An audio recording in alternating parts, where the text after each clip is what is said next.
And good morning, football fans. A hump day edition of Birds 365 with the Mac guys. Yours truly being Jody McDonald. My partner being John McMullen, Philly Voice, Sports Illustrated, here on Birds 365, one of the hardest working men in show business. How are you, Mr. McMullen? Doing well. I'm in mourning today, Jody. A little bit of mourning. You will need to explain this.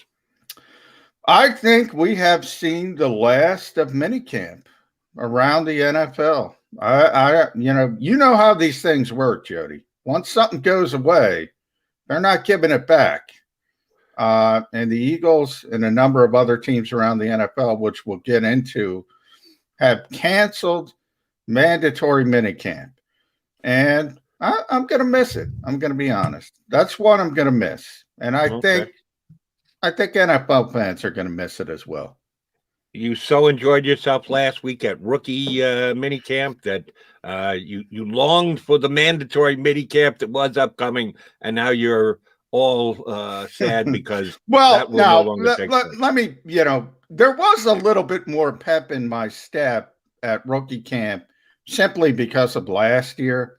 Look, I got to be honest, for 20 plus years, going to rookie camp, minicamp, football practice is not exciting for people who've never been to one. It is not an exciting thing. And when you do it time and time again, year after year after year, yeah, it gets boring. It gets monotonous. It gets tedious. You're not excited about it. This year, a little bit different because of the pandemic, and it took it away. Now with minicamp, though, I was always a little excited for a number of reasons. The perfect reason the Eagles made a trade for a cornerback yesterday. We'll get into that, Josiah Scott. But, I was thinking about, okay, what is the cornerback position going to look like on this team? I have no idea. I'll give you my best guess. I could have told you where they started. If we had minicamp, I could have told you who was lining up with the first team, and doesn't mean it's going to end up that way, but it gives you an inkling into the thought process of the coaching staff. And I thought that was important for an information gathering process, not only for us, but the fans. The fans want to know. That's what we're doing this for. And now you got to wait till late July and see who lines up. That kind of sucks, to be honest. It does. And Eagle fans are going to be more out of sorts because it is just one big giant question mark until they do start actual mini camp, which isn't, as you said, for several weeks now down the road. Let's try and lay it out. I think I've got a grasp on it. I know you've got a better grasp than me.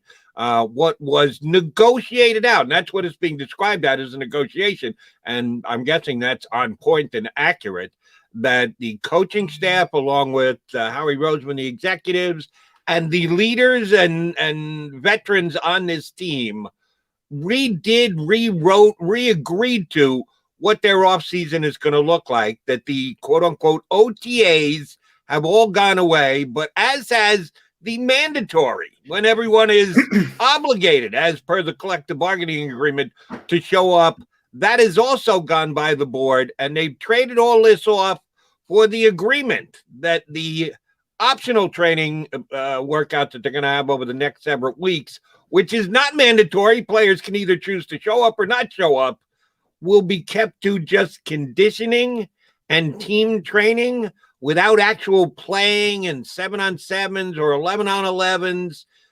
So it was a meeting of the minds between the players and the organization. Explain what this compromise actually means. What kind of an effect do you think it has? Is there a winner and a loser in this situation? I'm guessing that the fans are a loser, but from a players versus management standpoint, is there a winner or a loser in this new compromised offseason Eagles having? Well, the only defined losers are the fans, are the people who care about this kind of thing. I would guess, actually, I'll say another defined loser is the aesthetics of the game itself. I think that's a loser. As far as players versus owners, Owners got what they wanted. That was the extra game, 17. The NFL tried to, the players have been on this for a while. They wanted to scale back off-season work. You mentioned how they framed it locally. This is happening everywhere, Jody. It's not just Philadelphia. And everybody's magically coming up with the same compromise. But it's not spun as a league players union thing. In each individual city, the Indianapolis Colts came up with the exact same thing as the Eagles magically. They're spinning it as the players got together with Nick Sirianni and the coaches in Philadelphia and no, this is the way it's going throughout the league. So it was a players union league thing more than anything else. Number one, let's get that out of the equation. As far as, it's going to be conditioning and teaching, no team drills, no 7-on-7s, nothing like that. Okay. They got through it last year. That was J.C. Tretter's whole thing. We got through it last year. We were fine. The game didn't suffer. I wouldn't necessarily agree with them. I think, here's how I put it, Jody. Take football out of the equation. We'll use you as an example. You've been doing this for a very long time as a talk show host in numerous stations, national, local. What were you better day one or were you better in year 15?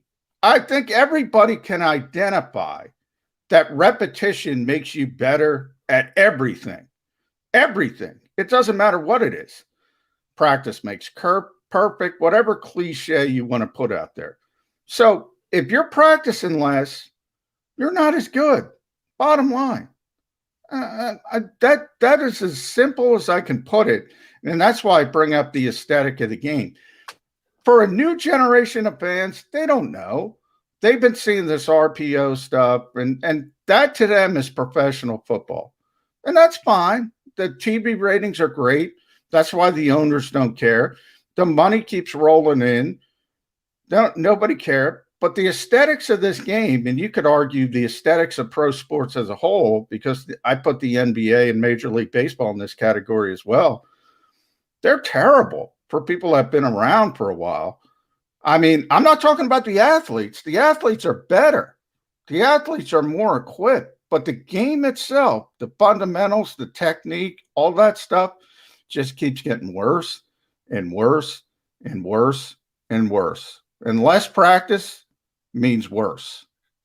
I agree with that. The main advantage I would see from a player standpoint of practicing less is not that the game will be better, not that because they're more rested, because they're not putting time and effort into practice. Oh, that'll show up on Sunday afternoons when we play the games that really count. I don't buy that for a millisecond. But, yeah, I guess it's less chance to get injured. That's the only upside that I see realistically from a player standpoint. You and I discussed this right before we hopped on the air. It's the players actually wanting to do less. As you discuss the aesthetics, they're not as worried about the aesthetics. The television ratings are as good as they are. We expect all the stadiums to be filled to the rim once they're allowed to be filled to the rim. So there's no residual payoff on the downside of less aesthetics. But I think the players just want to do less to get paid for more. They believe they're already doing more by signing off on a 17th game. So, since we're doing that, even though we're going to get our chunk of the change, the owner's getting a bigger chunk of the change. So we need to get something in return. Here's what we want in return. We want to do less during the offseason. We want to work less. Where I will give them at least some credit is we want to take less of a chance of being hurt. And I don't think I've said this all the time, Jody. It's a quality of life issue for the players. And I get it from the player standpoint. They have to work. People say they don't want to do anything. It's not about that. It's about this sport is such a grind. They have to keep themselves in shape. This isn't the old days from that perspective where guys, back in the 60s and 70s would go get insurance jobs in the offseason to supplement their income. I mean, they have to stay in shape or they're going to get lapped. And this thing is a grind, and it keeps going and going and going for them. And it is a 12-month process. You see Jalen Hurts all over the place, keeps working on his game, away from the facility. Players are smart. They know they got to stay sharp. They're still working, but they just want to be on their own time. They want to, if they live in Florida or Texas, they want to be down there. They want to enjoy the offseason with their families. They're still doing work. So I give them all the credit in the world for that kind of stuff. Now, there's always unintended consequences. You know that to any decision, Jody. We've been talking about Zach Ertz. And by the way, if Howie Roseman is listening, please, please, please don't keep this going to the opening of training camp. I beg of you. Do me that one favor, Howie. But beyond that, I've been talking about, you've been talking about who's going to be the second tight end if Zach Ertz isn't here. I brought up Jack Stoll, an undrafted free agent. Well, guess what, Jody? He doesn't have a chance now, an opportunity to open the eyes of the coaching staff in minicamp and say, maybe we have something in Jack Stoll. Now, he'll still have an opportunity the first couple of days of training camp, but it limits those opportunities. That's the other end of the spectrum. All these guys at the back end of the roster trying to get noticed, trying to get something. They took away a preseason game from them. It just creates less opportunities for those guys. I think it was interesting. Pat McAfee was on this show. Now, Pat, was a great punter in this day. It was hilarious, and he said he hates the union because they don't work for him. I don't necessarily agree with that because they do work for the more named players, the superstar players, the star players. And even Pat was a very good punter, even though it's a punter. Still, he was a Pro Bowl level punter at some point. They don't work for the young guys. They don't work for the undrafted guys trying to make a roster. They don't work for the 53rd guy, the 52nd guy. That's who gets hurt, but nobody cares. Just like I said, yes, the players don't care about the aesthetics of the game. Either do the owners. If they did, they'd fight this stuff. But they got what they wanted. And they got that 17th game and the extra billions that come from that. Let me ask you to speculate. If you surely know, please share. But I'm guessing that Howie Roseman didn't call you and say, off the record, John, here's exactly what transpired the last couple of days in negotiations with the veteran guys here on the roster. Nick Sirianni, certainly the point guy. He's the guy who was quoted as to what the agreement was and what the upside is for the Eagles as a team and what he thinks they can accomplish in this new offseason world that they just came to an agreement on. The Eagles separately, all by their lonesome, not in conjunction with anybody else. Wink, wink, nod, nod. As you pointed out, it's happening in all of the towns across the National Football League. I would guess that Howie Roseman would have to be more the driving force behind this because there are guys that were included in this negotiation on the player side that have never met Nick Sirianni, that have never seen him, that have been out of town this entire offseason since Nick Sirianni and his entire staff were hired. So they're talking about what work they will or won't be doing with the coaching staff who they don't even know. They might bump into him in Wawa and not even realize, oh, shoot, that's Coach. So it had to be Howie Roseman doing this negotiation to come up with exactly what the players will and or won't be willing to do, exactly what the time frame is going to be, exactly what they're going to call it. This was a Howie deal, was it not? No, I think it was a league players union deal. And then they spun it. I think from the league's perspective, they didn't want to go all in and say, okay, we're giving this to you forever in perpetuity.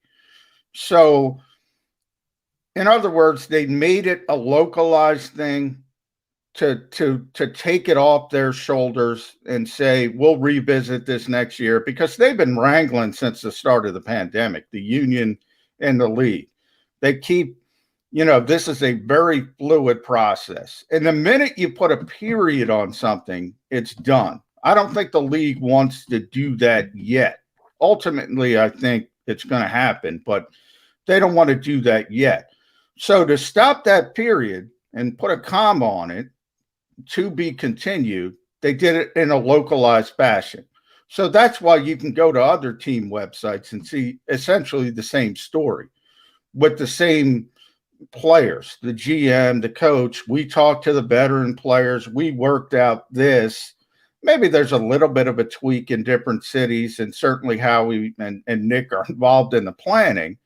But this, as I said, this is pretty much a league-wide thing now. This is what's going on, and this was the brokered agreement, so to speak. You remember when all those statements started coming out from the NFLPA, and we joked about, we're not showing up for voluntary work, and everybody showed up? This is why. Right. They were brokering this agreement. They're not having off-season work as typical off-season work, but the compromise they would come in to meet the coaching staff, to get a little teaching, and that's where the NFL felt they could save a little bit of base. So I think it's a national thing spun locally, so the NFL doesn't have to put a period on it and say what I just said at the beginning of the show. Mini camps are dead. They just don't want to admit it yet. Oh, and they're going to have mini camps. They're just not mandatory. It's going to still take place. It's going to be scaled back. It's not going to be what we used to know as mini camps. They're not going to be doing mandatory mini camps are dead. Mandatory is the word mandatory, and required attendance is out the window. And that kind of plays into what you just stated in your Pat McAfee story. The union works for the veteran guys. They're working for the guys who have been there for years and making millions of dollars. They're really not sweating the undrafted free agents or the guys who are somewhere between 62 and 53 on the roster trying to find their way. Because, those guys want to be there. And that's what has happened the first couple of days.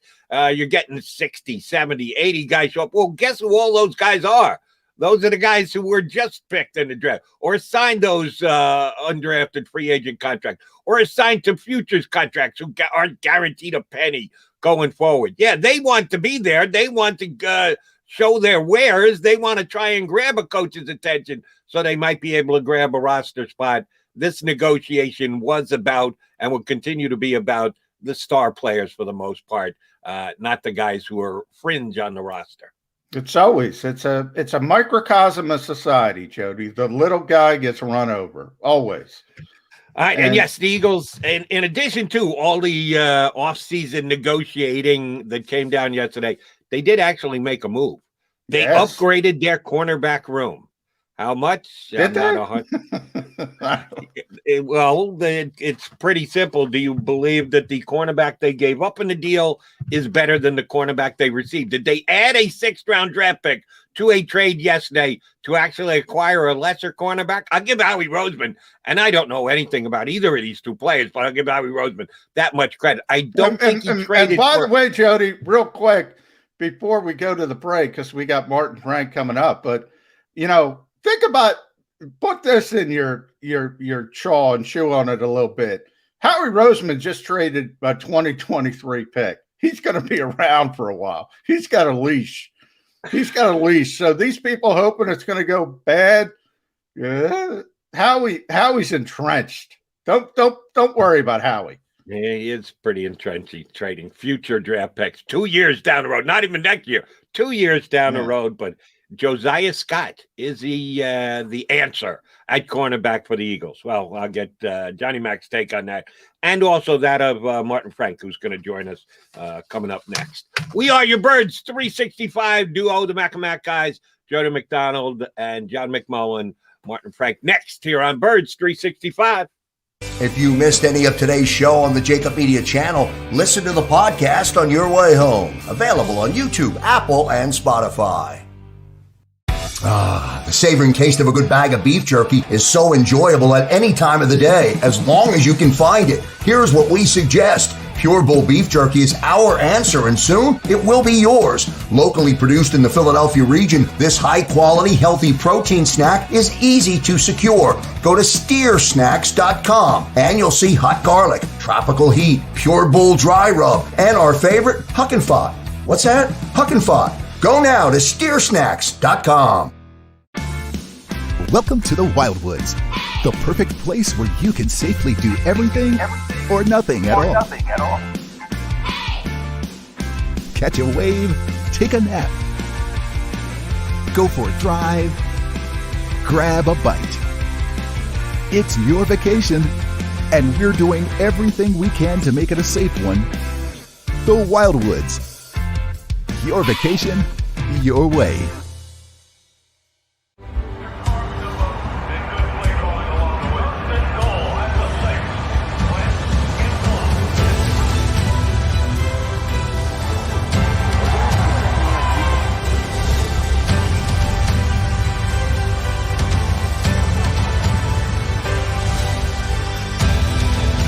Field of life, First Trust Bank is there for you.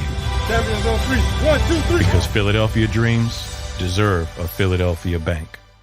The International Brotherhood of Electrical Workers, Local Union 98, is a proud sponsor of The Labor Show with J. Doc and Krause every Saturday night from 6 till 8 p.m. IBEW Local 98's highly trained and superbly skilled electricians are the best in the business, setting the highest safety standards in the electrical industry. So when you're planning your next industrial, commercial, or residential project, choose an IBEW Local 98 union contractor. Learn more at ibew98.org.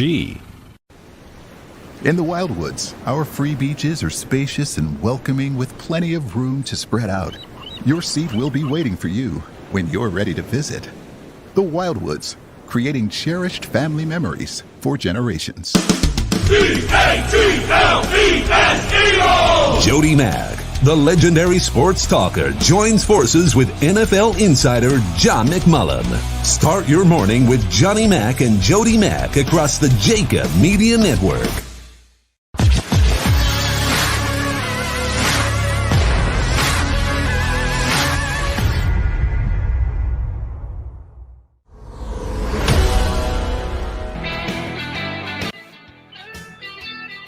Midweek get together here on Bird. Check it out, guys. Jody McDonald, John McMullen here to talk Eagles football with you. And we bring into the mix another very informed Eagles reporter. Our buddy Mark Frank jumps aboard with us here on Birds 365. Did the Eagles solve their cornerback problems yesterday with their major acquisition, Mark? I would say no. I think there's another move still to come. The guy they got, Josiah Scott, he kind of projects more as a slot cornerback. So, at the very least, they addressed some depth. They added depth at a position that they needed to, but is he the answer? No. I think there's still another move yet to come. Oh, come on, Martin. Josiah, it doesn't excite you. Before I get into Josiah with you, I want to talk about and read Martin at DelawareOnline.com. Also does a great job covering this team. I'm a little bit in mourning, and I want to ask if you are too, Martin, because no mandatory minicamp. One of the things I was looking forward to, this is saying how Jonathan Gannon would at least line up the corners. And now with Scott, you have an extra little tweak to that. Now we got to wait till late July to see that kind of stuff. Yeah, I mean, that's the thing about the OTAs and everything that we're missing out on this year is you finally get to see, what the coordinators are about, how Nick Sirianni runs a full practice. I mean, we saw maybe like 20 minutes, I guess, in the rookie minicamp last weekend. I mean, basically just individual drills and stretching exercises and warm-ups and stuff like that. So we didn't really see much. And, now we got to wait till the end of July. And that's just, I guess, the way it is. But, still interested. I'd still be interested to see, how they run a practice, how the veterans react, what the competition is like. And, now just have to wait a little longer for that. Sometimes you got to admit when you got the wrong take on something or the wrong read or the wrong speculation. And that would be me last year going into the season. I thought the Eagles were at a major advantage because they were the only team in a COVID year that wasn't turning over its coaching staff in the NFC East. Everyone else was going with an entirely new coaching staff. And we know there was no camp last year. This year, there's a new and revised and lesser camp that's happening as per negotiation. But last year, there was none. And we knew that for a fact. And I said, damn, the Eagles under Doug Peterson and their staff have a major leg up over everybody. Well, didn't quite play out that way on the field at 4-11-1. But now they're flipped the script. They're the exact opposite. All the other teams who are working with this new redefined offseason, less practice, less work being done, the only team that's working with a new staff is the Eagles. Everyone else is returning their staff and the majority of their players. How much of a disadvantage is it for the Eagles because they decided a new coaching staff was warranted?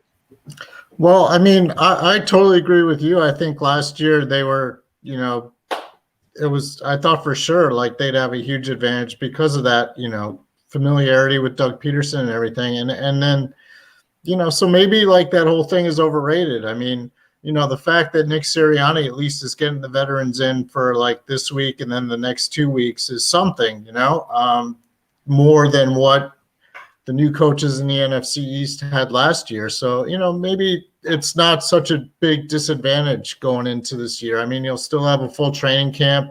They'll get to, have the players in front of them, maybe even do some work on the field and everything like that. It just won't be like the usual high intensity stuff that you get during the spring OTAs in the past. So I don't think that part will set them back very much. I mean, they still have a very they have a new roster with a lot of young players. I mean, that's going to be the issue for the Eagles this year, more so than, the fact that Nick Sirianni isn't going to have like a full offseason OTA situation to work with his players. Yeah, and Jody, by the way, real quick before I get back to Martin, you weren't the only one. I think we all thought the Eagles had a huge advantage from that perspective. And by the way, I think that's one of the reasons Doug Peterson isn't here, because Jeffrey Lurie and Howie Roseman thought they should have had a big advantage, and all of a sudden they turn into a 4-win team. But Martin, I do want to also backtrack a little bit to Ryan Kerrigan in that signing. Because you mentioned there's another move to come at cornerback. Now, I wouldn't be surprised at all, but I want to throw this out to you. Maybe they realize they can't get that outside corner or the Steven Nelsons of the world or somebody like that. And instead of going that route, they said, well, let's get better. Let's get the pass rush better, and that'll help the corners. Maybe Ryan Kerrigan is the guy to make this defense better rather than the outside corner. Maybe, in other words, maybe this is it at cornerback. It's possible. I mean, that was one of the big beliefs that Jim Schwartz used to have as defensive coordinator. Like, he felt if you had a really good pass rush, then maybe your cornerbacks wouldn't have to be engaged for as long on opposing wide receivers. And the Kerrigan signing is a great one. I mean, in every way possible. You got a fourth established guy into a rotation with, Barnett, with Brandon Graham and with Josh Sweat. It makes them better, and it doesn't, like, you're not forced to play the 2 rookie draft picks that they picked in the 6th and 7th rounds in Teron Jackson and Patrick Johnson. So, that move is great because it bolsters the defensive end position, and maybe they do get pressure on the quarterback more. And maybe, like, if Avonte Maddox is outside, opposite of Darius Slay, he has more help and he doesn't have to like stick with his man for as long as he did last year, and obviously got exposed. So yeah, it's possible, but I still think, I can't imagine them being satisfied with either Avonte Maddox or Zach McPherson or even Josiah Scott, on the outside right now, opposite Darius Slay. I mean, Slay is going to be the most bored person on the face of the earth if that's the case, because no one's going to be throwing to him. I tend to think they'll be throwing away from Darius Scott. You're right there, Martin.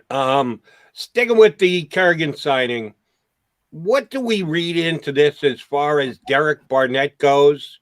We know his contract situation is what it is, and he's a free agent at the end of this year. The Eagles did pick him in the first round. He's had a mixed bag of success, at times good, at times disappearing. They need to evaluate whether he's got more of a future here or not. Does this just jump out to you as a good luck this year, Derek? If you can wow us, so be it. But we know that that's something that we're going to be addressing going forward as well. Well, I think we've got frozen Martin Frank, Jody, so we're going to have to We're going to have to see if we can get Martin back. I do think it's an interesting conversation you bring up with Derek Barnett. I kind of mentioned that yesterday. I throw Josh Sweat into the mix as well because he's in a contract year. And that's one of the things that, we often talk about serving two masters. And I think that's what you should do in the NFL because I don't think you need to go. We always use, the Sixers are about to start the playoffs after the play-in round. We talk about the process all the time in this town. I don't think you have to do that in the NFL. There's that clash, that argument back and forth. Do you have to do it in the NBA? Well, you can at least make the argument you have to do it in the NBA if you want to get really good. The NFL, man, it's about parity since the days of Pete Rozelle. You don't have to rip things down. And, some teams do because they're so bad for so long.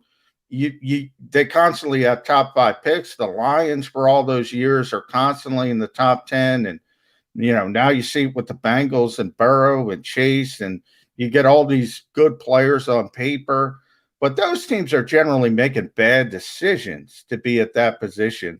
Not that they're trying to lose on purpose. So, the thought process that transition season, as Jeffrey Lurie coined it, I trademarked that from him, meant the Eagles were going to try to lose football games, especially in this division. I never believed that, Jody. I never believed it. They're going to try to win. They're just hamstrung by a number of issues, starting with 16.5% of your salary cap playing in Indianapolis. It's funny because the word transition to me signifies, yes, if we don't win our division, if we don't win more games than we lose, it's not going to be the end of the world. We're going to deal with it. It'll be a little bit more acceptable than it would have been previously, certainly was last year when I thought they were going to be a playoff team and they end up a 4-win team. So it all comes down to your definition and reading between the lines as to what you think the owner was saying. When you bring in a new coaching staff, when you make a change at the top, when you let a Super Bowl winning coach go, at a minimum, it's got to be a transition phase. Yeah. That kind of defines transition. So, yes, I understand the point you're trying to make. I think I understand the point that Jeff Lurie was trying to make. Sometimes you're making more of a short-term commitment to winning than the Eagles did this offseason. Doesn't mean that they're going to completely give up. This is not necessarily the process or tanking. They're just going to be making moves that might not lead to immediate victories. If they can come up with one or two of those, they will. And that's what I think the Ryan Kerrigan signing was. I asked Martin Frank, who got frozen on us, but is now back live and smiling and laughing with us. Do we read into Derek Barnett? Yeah, the pressure's really ratcheted up on you. No full well contract status. We got to make a decision on you anyway. Oh, by the way, you're going to have to do it in a part-time role. You're going to be part of a positional flexibility here. I think it says a lot about the confidence that the Eagles have in Derek Barnett this year and going forward. Not good if you're bringing a Ryan Kerrigan in. Yeah, the thing about Kerrigan is he's also on a 1-year contract. I mean, the whole position is actually in a form of transition. I mean, Barnett's a free agent. Brandon Graham just turned 33. Ryan Kerrigan will turn 33 this summer. I mean, Josh Sweat can be a free agent. I mean, so basically, the future's on. I mean, Graham is still under contract. So basically 3 of the 4 guys could be gone after this year. I mean, I'm sure they'll try to keep Josh Sweat. They'll work something out with him. And yeah, like you said, the pressure's on Barnett. If he has a great season, the Eagles are going to pay him and they're going to keep him. And, so you'll have him, you'll have Graham or Kerrigan. I mean, you'll have Graham definitely. And, maybe if Kerrigan plays well, they bring him back in they bring him back next year as well. But I think, yeah, it definitely sends a message to Derek Barnett. You got to be healthy this year. You got to be productive. And we need a big season out of you. In the larger picture, Martin, what does it say about this team? Is this team getting back into that focus of, hey, guess what? We're a little bit better than we expected. So let's go get a Ryan Kerrigan. Or is it just an opportunity that, let's be honest, Ryan Kerrigan was probably looking for $7-8 million a year. The market wasn't there for him, and this deal kind of came to the Eagles. So do you look at it as a shift in philosophy, which the Eagles have done in the past? They've made that mistake saying we're a little bit closer than we probably are, or is this just something that kind of fell in their lap? I think it's more as something that fell in their lap. I mean, they're still building towards the future. I mean, a guy like Ryan Kerrigan isn't going to be, a long-term solution. I mean, he's just signed. Yeah, but I meant for 2021 though. For 2021, he's an impactful player still. And I think you can look at this team and say the strength is now the defensive line, particularly the edge. Yeah, I mean, and you look at the division they're in, I mean, there aren't any great teams, obviously. So maybe adding a guy like Kerrigan, maybe that helps them as far as contending in the NFC East. I mean, maybe they're not going to be as bad as a lot of people, think they are. And, maybe 9-8 is good enough to win the division. I'm not saying the Eagles can go 9-8, but, maybe this gives them a chance to go 9-8 and contend for the division title and get into the playoffs. And, and then you got a big draft next year where you have probably 3 first-round draft picks. So you can keep building. You'll have money to spend on free agency. So, the long-term situation isn't as bad, and maybe, a guy like Kerrigan helps them be good in 2021. So, they can build even faster. If you're an Eagle fan, I think you have to like it. If we will find out over the course of 17 games how productive Kerrigan actually is, what he does have left in the tank. I think he's got something left. Just the fact that the Eagles said, we're going to, this is absolutely a move that is a short-term move. It's a one-year deal. That's all that he's, that I would want to commit for. That's all the Eagles think commit for. They're trying to be better next year. If you're an Eagle fan, I think you have to be happy with that. Along those lines, before you hopped on, Martin, Johnny Mac implored Howie Roseman to move along with the Zach Ertz situation, that he doesn't want this to go all the way to camp, that the Eagles really need to make a move. If you've exasperated all of the options to potentially trade him and it's not there, it's time to just cut the ties. It hasn't happened yet. We know it's not going to happen until at least June 1st. Will it happen between June 1st and the opening of training camp, or is this going to play, much to my partner's chagrin, all the way into training camp that Zach Ertz is still going to be here? I think it's got to be resolved pretty soon. I mean, I'm actually in the camp that they should have resolved it already. It's a shame. It's, No, we got Frozen Martin again. Frozen Martin again. He's a damn good-looking man, though. Yes. Check that out. That's Martin, a good one. If it's going to be Frozen, it might as well be Frozen on a good shot of him. Yes, I agree with that. And, Martin is on the DL, still on the injured list. He's still wearing sort of I guess it's a walking boot. It might be more of a brace. He broke his leg jogging earlier. So this kick back to training camp is actually a positive for him because he doesn't have to hobble around. So he's got 7-8 more weeks to get ready to get 100%, and we'll see if we can get him back for a third time. This is our first technical issue week, Jody. We've had some technical issues. Yeah, a little bit. But that's the world of streaming. Are we gonna beat up on Xander here? Is that no? I don't think it's a Xander problem. I think it's a plugged in problem. Okay.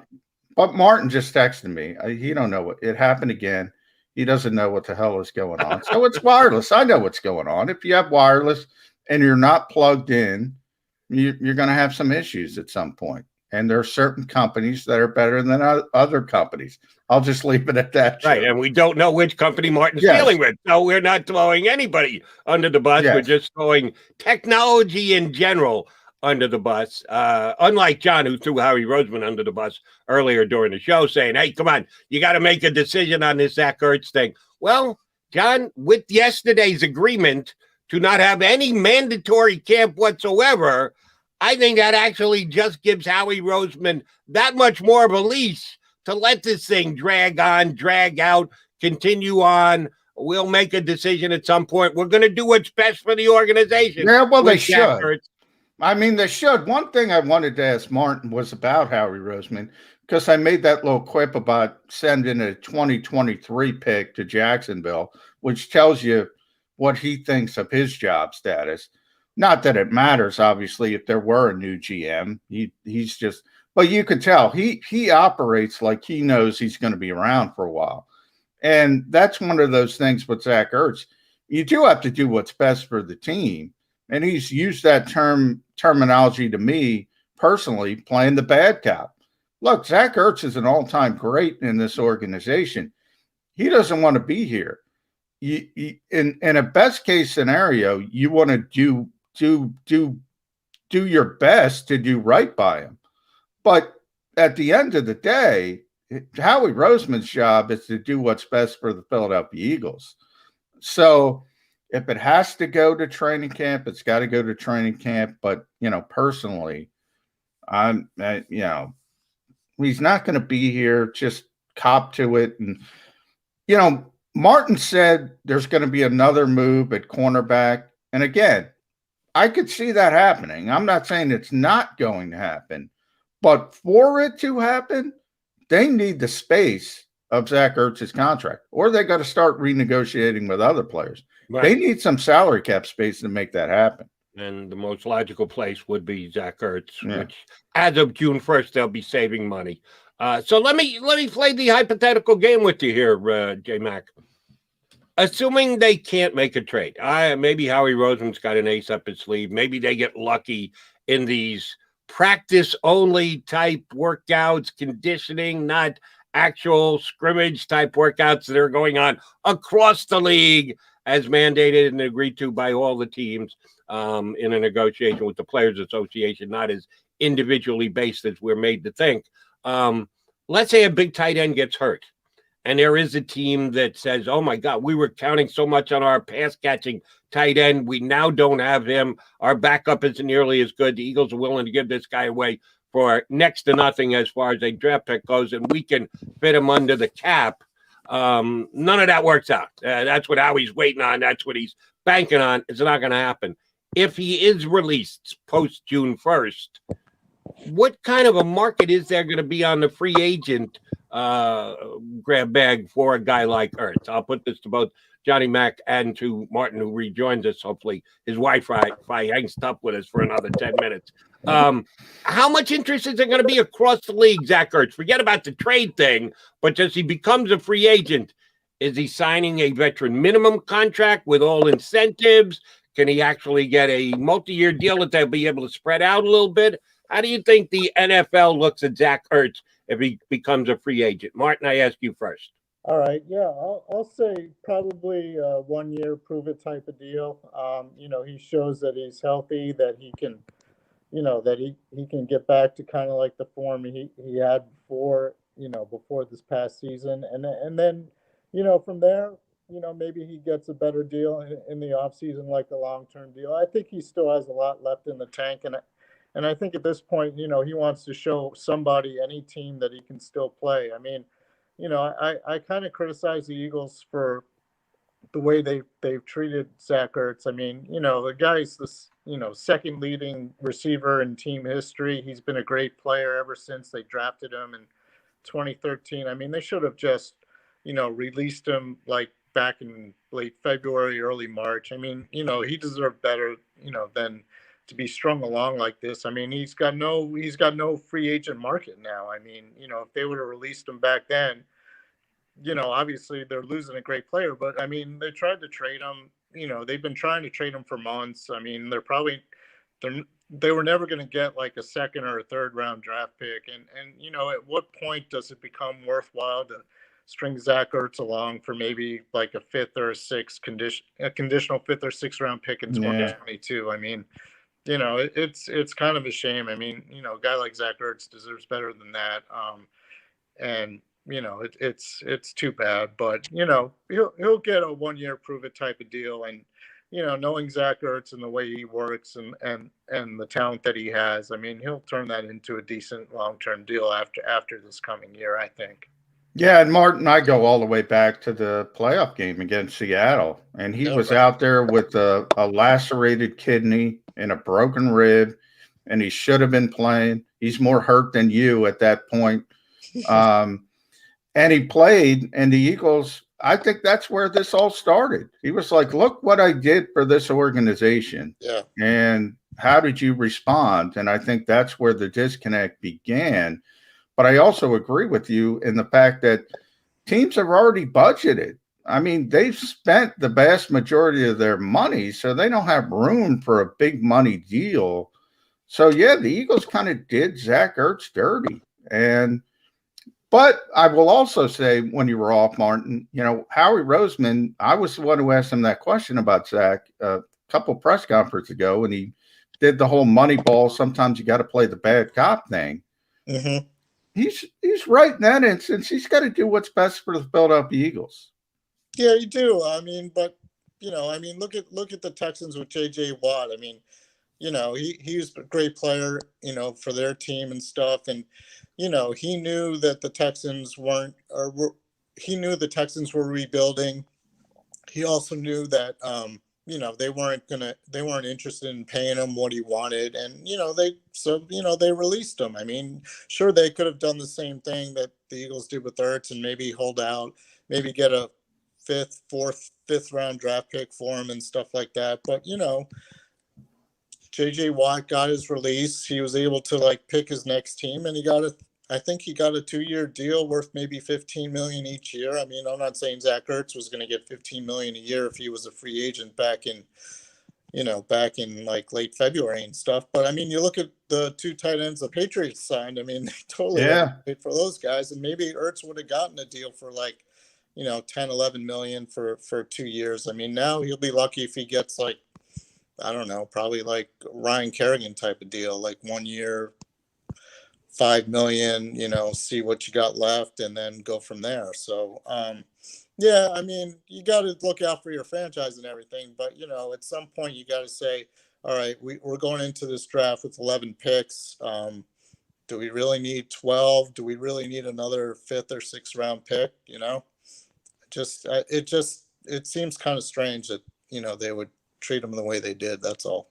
Martin, I've got another Eagles make a move, and what does it tell you about another player on the roster because of this move? Yesterday, they acquire Josiah Scott from the Jacksonville Jaguars, an undersized corner, 5'9", seems to be a slot corner. That's where he played for the Jags in the handful of plays. That's basically what he did. Handful of play, 80-some-odd plays over the course of the entire season in his rookie year, but he was used as a slot corner inside. Does this mean they actually are believe that Avonte Maddox is an outside corner? Most of us continue to say Avonte Maddox has a chance to be a good cornerback if you leave him in the slot.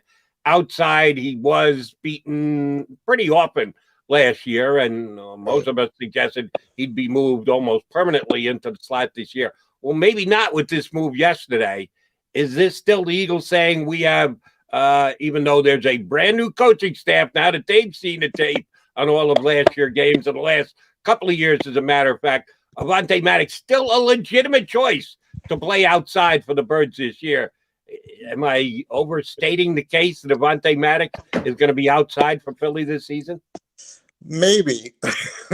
I mean, if you look at last year, they had two slot guys in Mikel Roby-Coleman and Cravon LeBlanc, and I think they just wanted more depth this year. I mean, I think ultimately, if they could get an outside corner, they would do that and have both Maddox and Josiah Scott compete for that, nickel corner spot. I would think Avonte Maddox would have the inside track in that situation.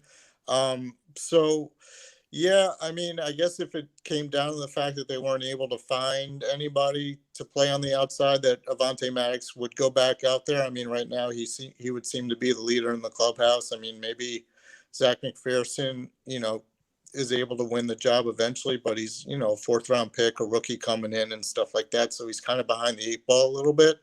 So I don't think it's sending that kind of message that Avonte Maddox is definitely going to start on the outside. I think it's just giving them more depth and it gives them more competition. at the slot position. And if it works out that way, then fine. And if not, and Avonte Maddox has to play on the outside, then they got another guy who can compete, at the nickel spot. What is it with this team in nickel corners, Martin? You mentioned last year with Brabant and NRC, Avonte's best suited for the nickel. Josiah's best suited for the nickel. I would argue Zach McPherson is best suited for the nickel. He's not an outside corner.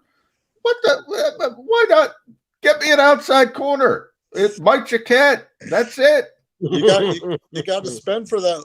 I mean, those guys are hard to find. I mean, that's why there aren't too many Darius Slays in the NFL. I mean, they're hard to find. And, if a lot of teams don't have one good one, let alone two. So, and the Eagles obviously weren't in a position where they were going to spend big money on a free agent cornerback to start on the outside anyway. So it just kind of like works out that way. And maybe like you throw enough guys against the wall and one of them will stick on the outside and, you go forward. Now, let me follow up real quick. Sorry, Jody. I stepped on you there, but no I did want to Jonathan Gannon. We don't know much about Jonathan Gannon. All we could do is look at Indianapolis and Minnesota. But I do look at the Colts and I say, he got Xavier Rhodes off the scrap heap at corner. He was once a great player, but he wasn't last year when he kind of, put together a reclamation project. They had TJ Carey, who's just a guy, and they had a pretty good defense. His background is with corners. So maybe that's what we're looking at and say, he can make corners better than they are, maybe protect them, zone coverage, cover 2, cover 3. Is that how you think Jonathan Gannon is going to go about this? I mean, he's going to have to. I mean, maybe. I mean, if it turns out that way, the Eagles tried to do that last year. I mean, they figured they'd leave Slay one-on-one with the opposing best receiver, let him travel with the guy and try to provide, helper Avonte Maddox or whoever was out there, Michael Jaquette, or, as the season went along and injuries piled up. I guess that's the way, if that's how it's got to be, then yeah, I mean, you would obviously leave Slay one-on-one with the opposing best receiver, let him travel, and then, try to provide as much help as possible.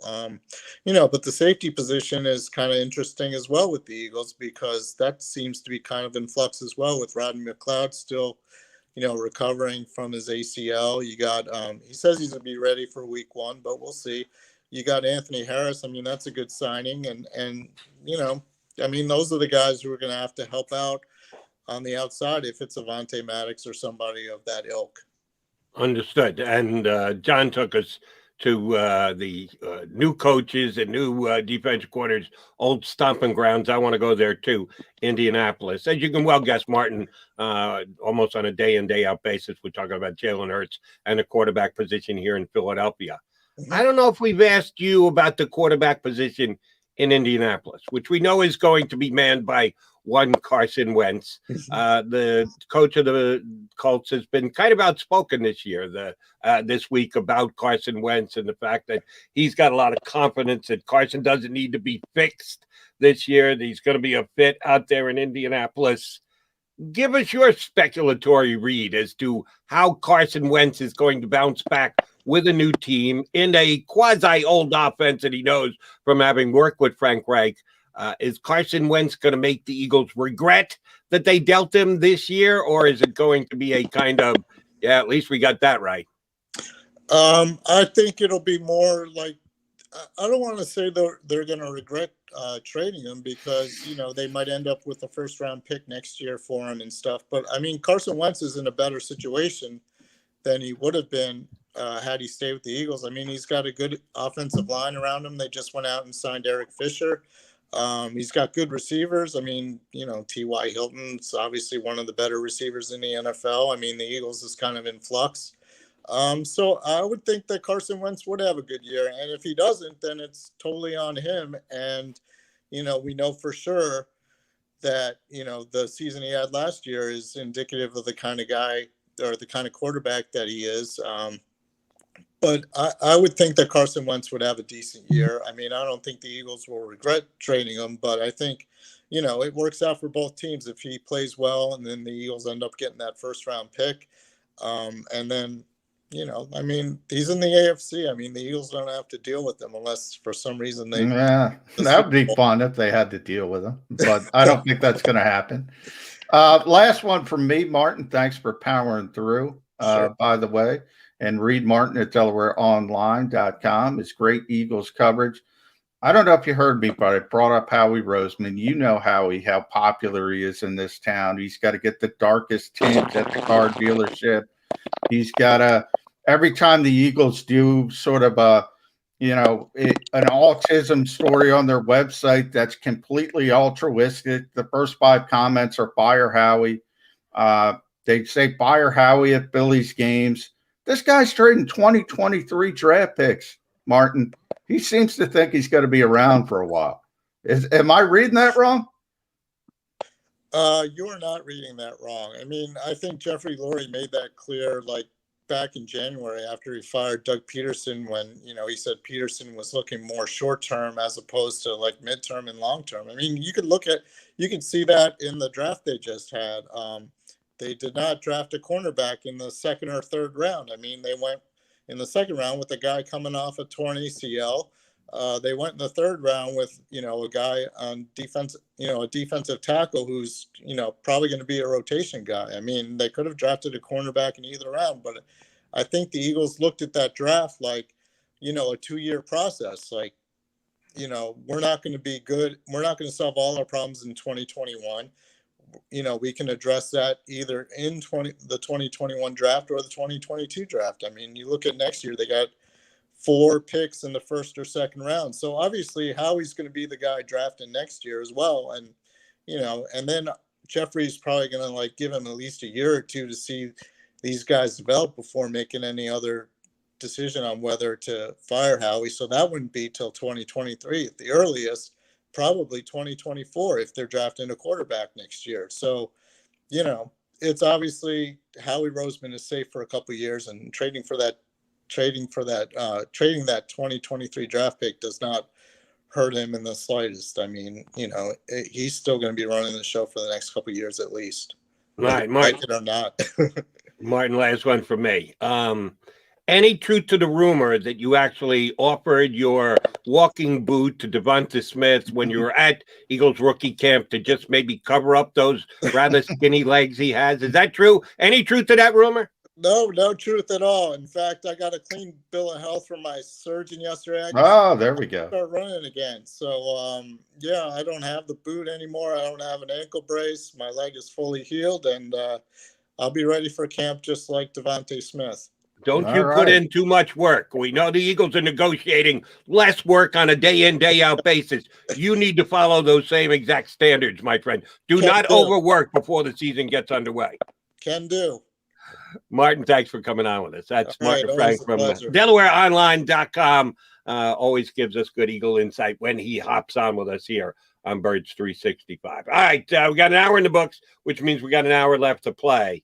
I'm looking forward to this next upcoming hour. Number one, for the phenomenal insights of one John McMullen, but maybe even more so, the joining of the middle with Birds 365. Yesterday, we had our buddy Eitan Shander on. We will continue the crossover today with one Harry Mays to join us coming up in about 20 minutes from now. My old partner, my new partner with my old partner, Harry Mays, going to jump aboard with us here on Birds 365. If you missed any of today's show on the JAKIB Media channel, listen to the podcast on your way home. Available on YouTube, Apple, and Spotify.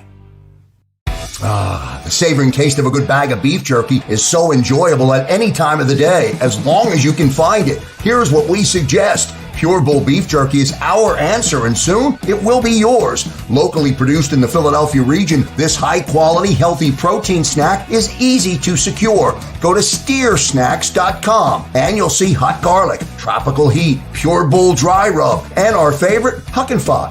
What's that? Huck and Fod. Go now to steersnacks.com. Welcome to the Wildwoods, the perfect place where you can safely do everything or nothing at all. catch a wave, take a nap, go for a drive, grab a bite. It's your vacation, and we're doing everything we can to make it a safe one. The Wildwoods. Your vacation, your way.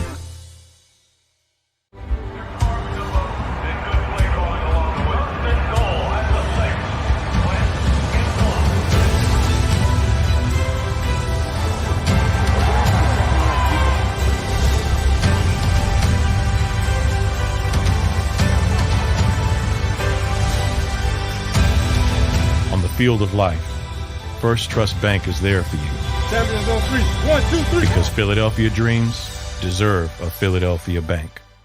The International Brotherhood of Electrical Workers, Local Union 98, is a proud sponsor of The Labor Show with J. and Krause every Saturday night from 6 till 8 p.m. IBEW Local 98's highly trained and superbly skilled electricians are the best in the business, setting the highest safety standards in the electrical industry. So when you're planning your next industrial, commercial, or residential project, choose an IBEW Local 98 union contractor. Learn more at ibew98.org. In the Wildwoods, our free beaches are spacious and welcoming with plenty of room to spread out. Your seat will be waiting for you when you're ready to visit. The Wildwoods, creating cherished family memories for generations. D-A-T-L-E-S Jody Mack, the legendary sports talker, joins forces with NFL insider John McMullen. Start your morning with Johnny Mack and Jody Mack across the JAKIB Media Network.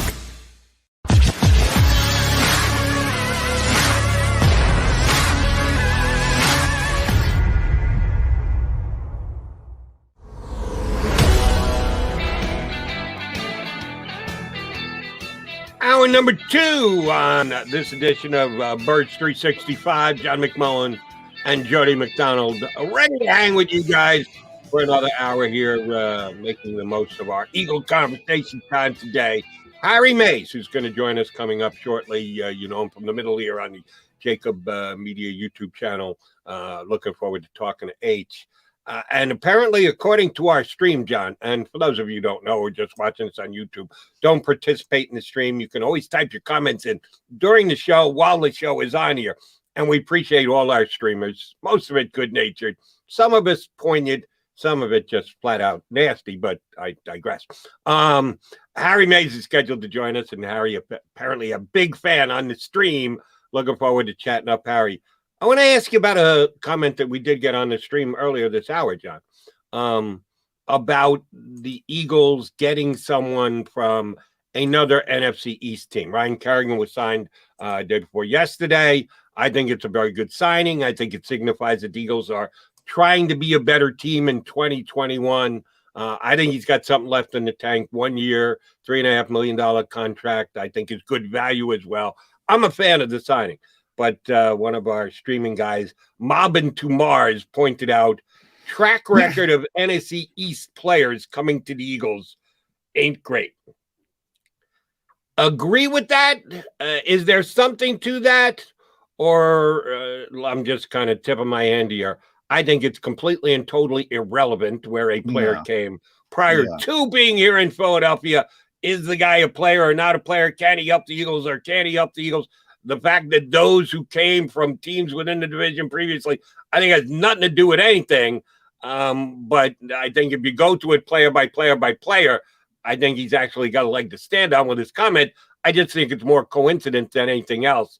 Do you read anything into that the guys have trouble coming here from other NFC East teams to play in Philadelphia? Well, we always talk about it in the draft from that perspective. Never scout the helmet. The helmet has nothing to do with it. Now, look, generally when these types of things happen and people only remember big name players, Ryan Kerrigan's got a name. He's not 22-year-old Ryan Kerrigan. He's 32. He's going to be 33-year-old Ryan Kerrigan. So that's more the issue. You're getting big names at the end of their career. They're not as good as what they once were. Are you going to be Chris Long? Everybody makes that comparison. Or are you going to be, is there nothing left in the tank like Miles Austin, Miles Austin was really good for a short period of time in Dallas and came here and was terrible because he had nothing left. So it's always about evaluation. And anytime you're signing a 32, 33-year-old guy, that's the whole trick. How much do they have left in the tank? It's got nothing to do with the Washington football team. If we were in Jacksonville, we'd be saying the same thing.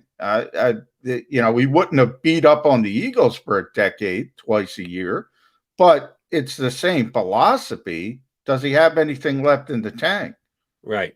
Correct me if I'm wrong here, but didn't Jeremiah Trotter spend time down the turnpike? Yeah, he was in Washington. Yes. So, and then he came back here in phase 2 of his Eagle career, was still a very effective player. Now, I don't know if that's negated by the fact that he started here in Philadelphia, then went to Washington, came back to Philadelphia. Does that remove the stench of being a Redskin at one point, and or just make it possible that he can be good coming to Philadelphia, even though he came from another team? I'm not sure how that all plays. Yeah, I know. I mean, Jeremiah, I'll say this. He was a heck of a lot better his first run around with the Eagles than his second. So, no, I think it's about people reaching the end of their careers, and you're always taking a bit of a chance and saying, do they have anything left? So I think it comes down to that more than anything else. And again, nobody remembers the role player, or very few. It's always about guys who were stars, and you're getting them at the end of their careers, like Kerrigan. Now, if you expect Kerrigan to get 10 sacks, you're probably going to be disappointed. He's going to be a part-time player, and that's why people make the Chris Long comparison. That's your high end. That's what you're looking for. That's what you want. You want a contributor on the defensive line, a good guy in the locker room, you're getting that. A leader in the locker room, you're getting that. Can you get the production in limited snaps like Chris Long gave you? That's your question. Not, are you getting a Pro Bowl, 4-time Pro Bowl player? You're not getting a 4-time Pro Bowl player. Let me ask you about, we always eventually come back to the Eagles in the quarterback position. Did see this today, the Pro Football Focus put out their rankings of the quarterback for the upcoming season. You're gonna get some bad people. By the way, they're killing me on the street. Yeah, why don't you kill Pro Football Focus? Very true. They had the rankings of the 32 quote unquote starting quarterbacks, and there are in some towns questions. There's a question right here in town because according to Nick Sirianni, it's a competition for the starting quarterback position of Philadelphia this year. It could be Joe Flacco or it could be Jalen Hurts. 99.9% of us believe it's Jalen Hurts' job, and that Nick Sirianni is just serving a purpose by not officially naming Jalen Hurts as their starter. But they picked out the 32 individuals that they saw as starters for the start of the season for the football teams around the league. And yes, they believe Jalen Hurts is that guy here in Philadelphia. And yes, they ranked him number 31 out of the 32 starting quarterbacks. Even I think he's better than that, Jody. I got him at like 26, 27 range. They got him at 31. That's pretty disparaging. He's better than Drew Lock. There you go. Hey, you put that one. That's a lock that he's better than Drew Lock. I've said this before, and I'll say it next week and the week after and the week after that. I run hot and cold with Pro Football Focus. There are certain things that I think they do very well, that their statistical analysis and how they break things down and how they use the numbers that they find and the combination of the eye test with the analytics, that I think they hit the nail right on the head. There are some things that they come up with that I can't scratch my head enough. I would do damage to my head with as much as I would have to scratch it to try and understand some of the things they say and come up with. This to me would be a bit of a head scratcher, not as much as others, because I understand that Jalen Hurts has to go out and prove himself this year. This is very much a prove-it year. It was long before the Eagles made all their offseason moves for me. I was not handing the keys to the car for the next 10 years to Jalen Hurts when they traded Carson Wentz this offseason. I just said, I think he's got a chance. I think there's a pretty good chance he can be the Eagles quarterback going forward. But the Eagles' moves and their stances during the offseason has pretty much painted a picture for us. This is a one-year make it or break it kind of opportunity for Jalen Hurts. I got more confidence than 31 out of 32 quarterbacks in the National Football League. Johnny Mack, your chance to jump on the Jalen Hurts bandwagon and flip the bird, so to speak, to Pro Football Focus. 31 out of 32? Well, first of all, I think Jalen Hurts is better than that. So, but I've told you in the past, Jody, I think the people at Pro Football Focus do a great job. My take on it is you have to know what it is and what they're doing. And a lot of what they're doing is telling you where Jalen Hurts was last year coming up the 4 games when he completed 52% of his passes, which is atrocious in the NFL. Now, what they're not taking into the account is the evaluation and the upside and the ceiling of the player and the improvement of the player and the fact that he's going to have a better offensive line. He's going to have better weapons. He's probably going to have a better running back because Miles Sanders is going to be better. I believe that. He's not going to have another terrible year catching the football. You have all these improvements around him. That's going to elevate. That's going to help him elevate his game. They're not taking that into focus, no pun intended. So you have to understand what you're looking at. And what you're looking at is very, very fair. That's probably where he belongs, to be honest. If you look at the competition and the other people being rated, they're very fair. I always give this, I'll give you a player Eagles fans hate. And they would constantly ask me, why does the coaching staff like this guy? Pro Football Focus kills him. Nate Gary, bad player, not a good player. Said San Francisco. Now I wish Nate well. Coaching staff liked him. Why did they like him? One of the reasons they loved him, Jody, was he played an entire season through a core muscle injury because they needed him. They didn't have anything else. And they had a ton of respect for him for fighting through that. Coaching staff knows that. Pro Football Focus doesn't know that. And they're just grading the guy on the field who looks bad. And that's why some of the coaches have told me personally they can't stand it because they don't have that context. But what I always say about Pro Football Focus is if they tell you somebody's playing poorly, they're playing poorly. Now, there might be reasons to that, as I just explained. And there might be reasons why the coaching staff respects a player who you think is playing poorly or who looks like he's playing poorly. That context is always missing. But when they tell you somebody's playing well, they're playing well. And when they tell you somebody's playing poorly, they're playing poorly. And I, as sure as I can remember, I think it was you who told me during the season on one of my WIP shows that Gary was playing injured, that you had been able to sniff that out from the coaching staff, and that's why they were fans of them. I know that I'd heard it before. I'm pretty sure it was you who told me. And that made a lot of sense to me at the time because I always kind of liked Gary. I thought he played well in 2019, not necessarily last year, but in 2019. And I thought he could be a better linebacker for the Eagles this upcoming season.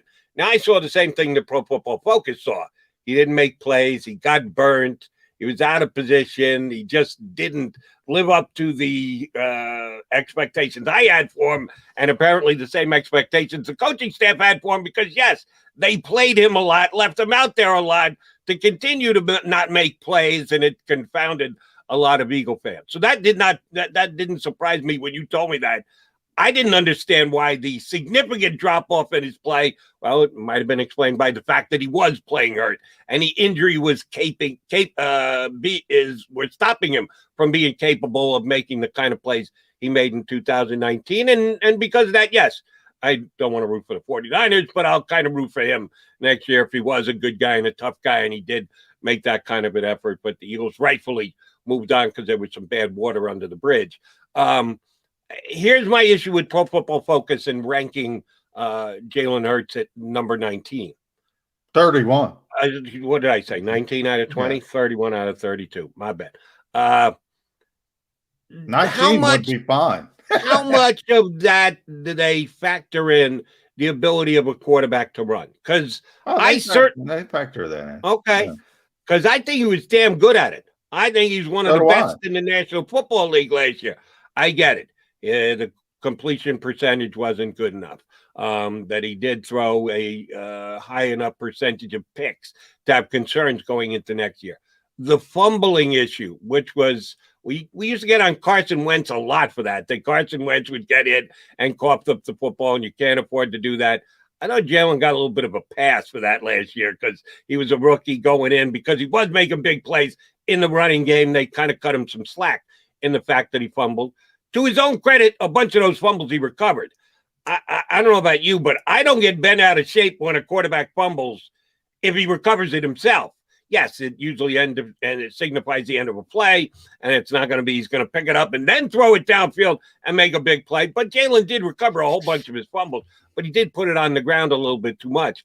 But I don't think they're giving him enough credit in their analysis, in their analytics, for the plays they did make with his legs, that he turned the ball upfield, that he got first down, that he found the end zone. To me, and again, I don't know exactly how they crunch their numbers, it seems like that doesn't register enough credit for a guy. I think it's going to be a big part of his game again this year, that he's going to take off and run with the football, and that's not the worst thing as far as I'm concerned. No, I don't think anybody questions Jalen Hurts from that perspective. He can make plays with his legs. I think, you can talk about how they weigh things. I can tell you, as far as, the old school, new school thought, they're more new school as far as being open-minded and taking things like extending plays and running the football into account than old school, which is saying you got to stand in the pocket and throw the football.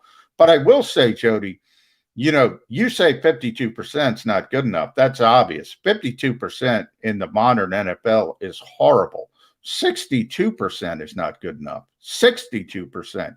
You want to have a starting quarterback up in the 65, 66 range in the modern NFL. You start to say that's good, because it's that easy to throw the football.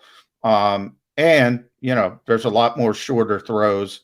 So, yeah, that's a big red flag. That's when you talk about Jalen Hurts, that's the biggest red flag. The hope is better offensive line, better receivers, what I just mentioned, better complementary. It's going to be better than 52%. If it's not, he's going to get benched for Joe Flacco by week 8. It's going to be better than 52%. It's got to be better than 52%. The question is it going to be 60, 61? Nobody in this league thinks he can get up in that 65, 66 range. Hopefully they're wrong. A lot of people said the same thing about Josh Allen, and they were wrong. And they talked about his accuracy and how poor it was coming out of Wyoming. And it was pretty bad early in his career. Generally, the mentality in this league is you either come in with accuracy or you don't, and it's really hard to develop accuracy at the pro level. Josh Allen kind of threw that on its head a little bit.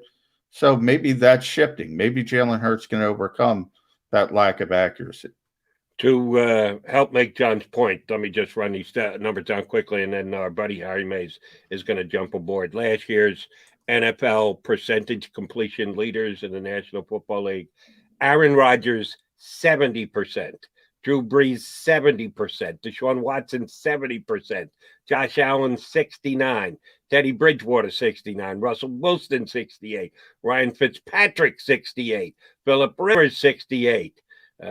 So on and so forth. Come down to 18th, Cam Newton, 65%. 21st, Ryan Tannehill, 65%. 27th, Lamar Jackson, 64%. You're right, 62 isn't good enough, let alone 52. But the sample size just wasn't good enough. and that just goes to annoy me that much more. The second half of the last game, why was the unstoppable Nate Sudfeld even in the game? I would have liked to see Jalen Hurts be given a chance to upgrade that percentage just a little bit, but I digress. We will not digress. We will move forward, because coming up next is one of our faves. You hear him every day right here on The Middle. Harry Mays joins us here on Birds 365. If you missed any of today's show on the JAKIB Media channel, listen to the podcast on your way home. Available on YouTube, Apple, and Spotify. The savoring taste of a good bag of beef jerky is so enjoyable at any time of the day, as long as you can find it. Here's what we suggest. Pure Bull beef jerky is our answer, and soon it will be yours. Locally produced in the Philadelphia region, this high-quality, healthy protein snack is easy to secure. Go to steersnacks.com, and you'll see hot garlic, tropical heat, Pure Bull dry rub, and our favorite, Huck and Fod. What's that? Huck and Fod. Go now to steersnacks.com. Welcome to the Wildwoods, the perfect place where you can safely do everything or nothing at all. Catch a wave, take a nap, go for a drive, grab a bite. It's your vacation, and we're doing everything we can to make it a safe one. The Wildwoods. Your vacation, your way.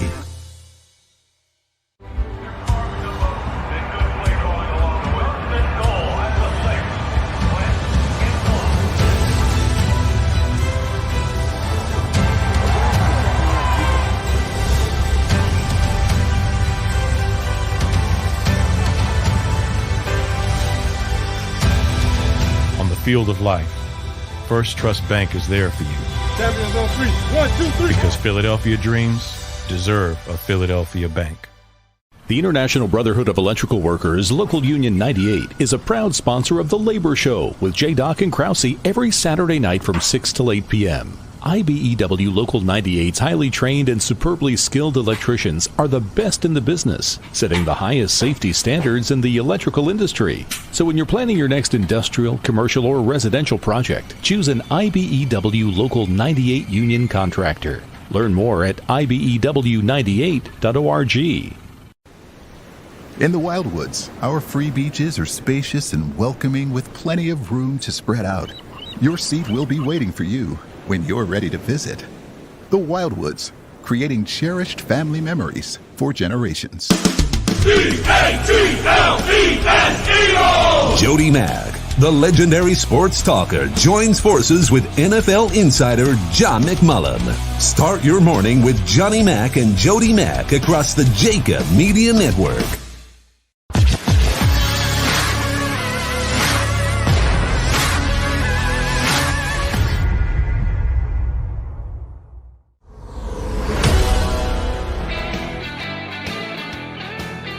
It is a Wednesday, hump day edition of Birds 365 with the Mac and Mac guys. That would be McMullen and McDonald. We add another M to the mix. A double M, as a matter of fact, because he, of course, is a center part of the middle right here on the JAKIB Media YouTube channel. He is our buddy, my former partner. Johnny Mac's been doing spots with him for way too long, and we're glad to get him to return the favor and hop aboard and do a guest spot with us. Harry Mays joins us here on Birds 365. How you been, handsome Har? I'm doing great, Jody and John. Great to be with you guys. Much success on the show. You've brought a lot of eyeballs to the JAKIB Media YouTube channel, and things are rocking and rolling, man. Great job. I appreciate it, Harry. I thought it was going to get ripped for yesterday, so I appreciate it. But I got that out of the way yesterday. When I rip, and then I move on. I know. It's scorched earth. And speaking of scorched earth, I see your background of Brian Kerrigan. Yeah. Is that going to be a scorched earth pass rush for the Philadelphia Eagles this year? Well, I think it's definitely going to help. I mean, he's not the Ryan Kerrigan of 3 or 4 years ago when he was putting up double-digit sack numbers, but, he was as productive in the sack numbers as one Derek Barnett, and with a lot fewer snaps. I think he played like 38% of the snaps with the football team down in Washington and got 5.5. So his production per play, if you will, if there's some sort of metric like that, is still pretty good. So, I don't think it's a bad move. It's going to add to their rotation, and he's a pro. He's going to be good in that locker room. And I think, he's one of those guys, and I think we're starting to see this theme. And I know you guys have been talking about it with the new head coach, Nick Sirianni. He loves ball. He does. This guy, he loves ball. And I think that's, there's nothing wrong with that. Agreed. And you kind of touched on it there.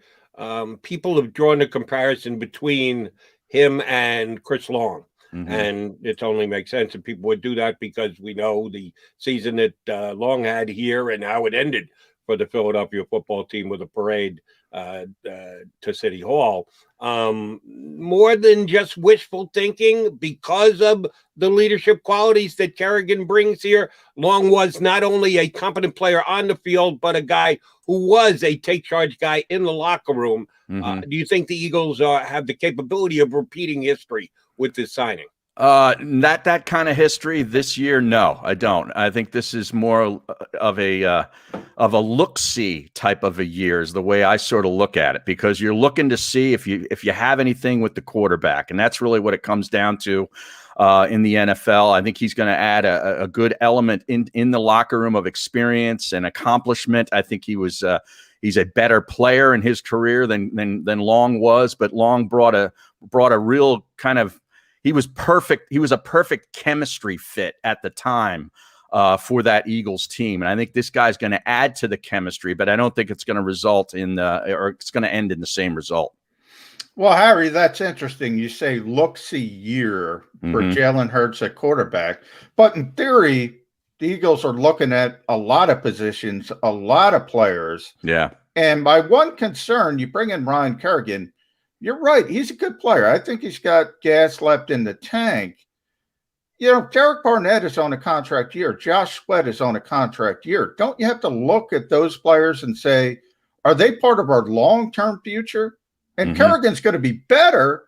Right. As a coaching staff, you almost have to put him on the field. Right. Is that counterintuitive? Does that hurt a little bit? I see what you're saying, because it's going to limit snaps. You can only put so many guys out there, and certain younger, some of the guys they drafted, may not get as many opportunities, if you will, in a year which they don't want to say is a rebuild or a retool on the fly, but we all know it is, or at least that's the way I look at it.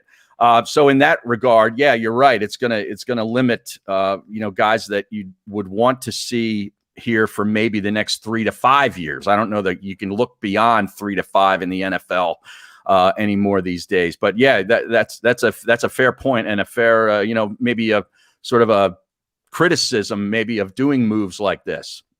Harry, want to get your take on the move that the Eagles made yesterday. They brought in another DB, a cornerback, Josiah Scott from Jacksonville, played limited snaps for the Jaguars last year as a 6th-round draft pick. Most people look at him as a inside corner, a slot corner, and when you look at the Eagle roster, it looks like their biggest need is an outside corner. Yeah. Harry Roseman's been telling us, you remember we traded for Ronald Darby. It doesn't have to be a free agent. Could be a trade. Well, is this the trade that solves the Eagles' issues at the cornerback position? Well, if it is, it's a blindsider to me. I mean, I never heard of this guy. I don't watch much Jacksonville Jaguars football, and I know you watch a lot of football, Jody. I doubt that you really have been dialed in on what's been zeroing in on his action with the Jag. Yeah, that's me, Harry. Right. So no, I don't think this is going to solve any of that. I think this, might just be a guy that ends up being one of their special teamers and a part-time player in the slot position. Harry, a little interesting nugget about Josiah Scott. He's got 3 older brothers. They all went to Mountain Union. Is that right? Which is where Nick Sirianni went. Oh. So maybe that's the connection. I had no idea. See, this is the beauty of John McMullen, Jody. And I know you guys have been doing radio hits for a long. He mines for nuggets, and that's awesome. What a connection! I mean, who knew? Mountain Union, the Division III powerhouse, and for people that don't know, that's where Nick Sirianni went. That's where he played. So I guess he loves ball. He loves ball, I'm loves guessing loving techniques, ball. loves competition, loves rock, paper, scissors. Right. And you know he's going to beat Nick Sirianni. The guy doesn't win a rock, paper, scissors match. Right. Harry, I'm concerned about that. I do want to. I don't know if you heard, Jody and I were talking before you came on. Pro Football Focus came out with their preseason quarterback rankings. Jalen Hurts, number 31 of 32. Wow. Who's 32? It's my question. Drew Lock. Drew Lock. Oh, Drew okay. Lock. Wow, man. So that's what we're talking about. Unfair, fair. Where are we with Jalen Hurts? Yeah, I mean, these rankings, PFF comes out with some crazy stuff from time to time. I don't put a whole lot of stock into it. It's great for what we do because it gives us, fodder to talk about and punch holes in for as far as their arguments for it. But I don't put a whole lot of stock into it. I mean, what did he play? 4 or 5 games last season? Had some good, had some bad, had some, meh kind of in between. I don't know much. I can't make a judgment really on Jalen Hurts. He's definitely not in the top half of quarterbacks, but I can't imagine he's 31 out of 32 going in.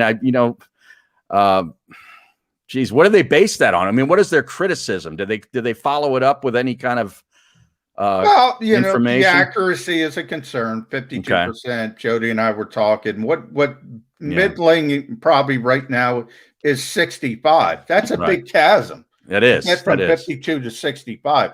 I think that's the biggest concern, the accuracy. Well, okay, that's fair. But what was he working with too last year? I mean, they had, they've upgraded their wide receivers with the draft. Their offensive line, I think, was in shambles last season for various injuries, and it was like a revolving door of personnel. So I think some stability there will help him. And it should bring up that number. Is he going to be a 65% completion guy? Maybe not. I don't know if that maybe, but if you can get him to 60 to 62, that could be pretty good. Yeah, he's got to get better than 52. That's for damn sure. All right, Harry, I'm a Hurts fan. If you listen to me here on 365, WIP, wherever else, I was one of very few who actually defended the Eagles for drafting him in the second round. I did so because I thought they needed an inexpensive and safety net backup in case Carson Wentz got hurt. Sure enough, Carson Wentz stayed healthy all last year, but he stumped the joint out, which I didn't see coming. But I actually like the Hurts pick, and I like the kid as a potential starting quarterback. So when I go down this road, I'm playing devil's advocate here.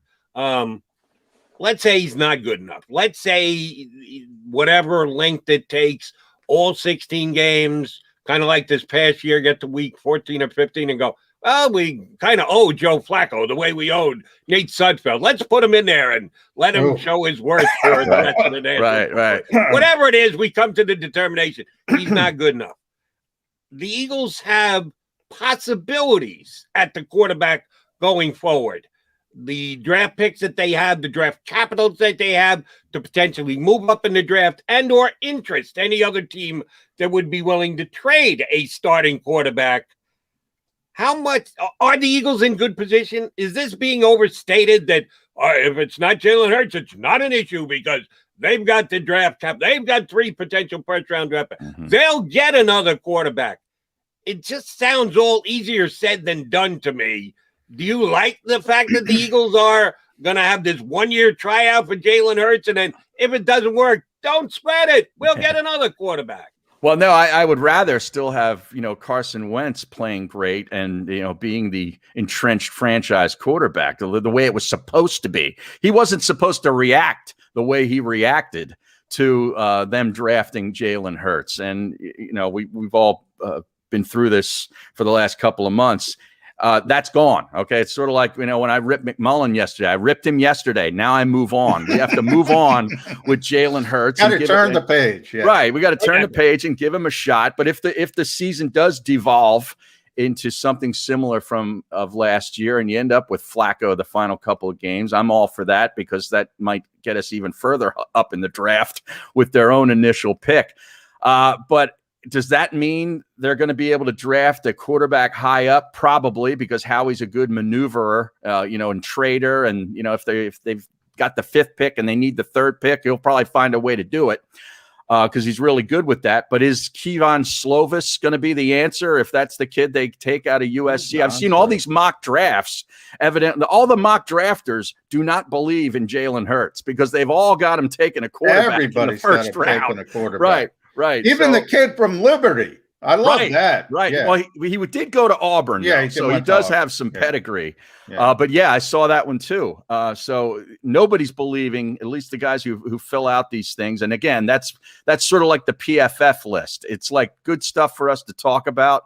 But is it really, is there any kind of reality to it? We're not going to know for about another 11 months. Well, Harry, you talk about the mock drafters. You're right. Whether it's Sam Howell, Spencer Rattler, Keaton Slovis, Malik Willis, on and on and on. Everybody's got the Eagles taking a quarterback.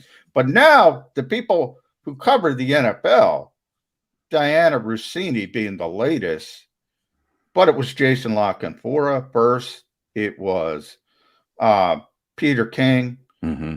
Locally, it was Jeff McLean. I've said it myself. Nobody's shutting the door on Deshaun Watson. And there's a reason for that in this league. Yeah. There's got to be, there's a lot of smoke and, some very reputable names. You rattled them all off. This won't die. So I think, having done this for a few years, there's got to be something to it. And if some, all these legal hurdles, and I'm no lawyer, but he looks like he's in some pretty serious trouble right now. And I don't know, does he get past that? Does he get past it this year, or is this something next year? I haven't stopped thinking about Deshaun Watson. I mean, he's been one of my backdrops on the show on the middle in the past because he's a hell of a talented quarterback, and he doesn't want to be in Houston. That is true. If they can find a way to get him out of here, and Miami has some serious interest as well as the Eagles, I would not put it past Howie Roseman, Jeffrey Lurie, legal hurdles cleared, make a move on him. I could see it. Here's why I think that the Deshaun Watson thing is being oversold. I keep busting John Stones and any of the guests we have on. I can bust yours too about Zach Ertz. Yeah. And the fact that another day is come and gone and Zach Ertz is still an Eagle, even though several media members here in town have had Zach Ertz. This is the week. Zach Ertz will be gone this week. They're talking about a trade. It'll be done this week. And Zach Ertz is still here. I get that we've got a date in the future that would be June 1st when salary cap ramifications lighten up that makes sense that the Eagles could act at that time. There's no real date here for Deshaun Watson. I guess Deshaun Watson, if he's desperate to play football this year, looks at the start of the season as that date. But the Texans are not pushed by it. No. They went out and got themselves a fill-in, hold down the fort type quarterback to be their starter this year in Tyrod Taylor. They drafted a potential future quarterback in the drafts this year still. So they're not overly motivated. They want to get as much as they can in return for Deshaun Watson, and they'll let the time frame play out as they think is best for them. Mm-hmm. And I don't know that they know what is best for them yet. So I don't think there's this circle the date on the calendar type day that you can say, all right, as of this day, now it becomes more doable. Now it makes more sense. I think the Texans are not all that bent out of shape that this upcoming season is going to be bad. They know they've got their own draft pick back this year, and they can go get that quarterback, the Sam Howells of the world, the Keaton Slovises of the world. So I don't think they're worried about how many games they win this year.